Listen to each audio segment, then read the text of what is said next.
పుల్లయ్య ఏమారు వెళ్ళి వచ్చినట్టే పుల్లయ్యని ఏమారు వెళ్ళినామని చెప్పారు యజమాని.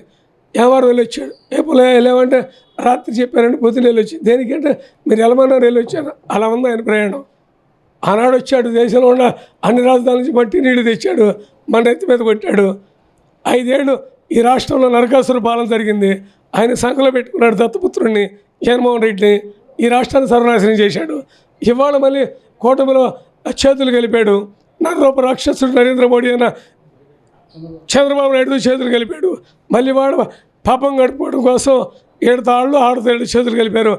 ఈ రాష్ట్రానికి ఆడవాళ్ళు ఏమవ్వదు. విభజన హామీలు నెరవేరిస్తే చాలు, ప్రత్యేక హోదా అమలు చేస్తే చాలు, అన్నీ వస్తాయి, పరిశ్రమలు వస్తాయి, రాజధాని నిర్మాణం అవుతుంది, పోలవరం ప్రాజెక్టు నేషనల్ ప్రాజెక్ట్ అది కేంద్ర ప్రభుత్వ కట్టాలని సెంట్రల్ క్యాబినెట్లో అన్నాడు మన్మోహన్ సింగ్ గారు తీర్మానం చేసి రాశారు.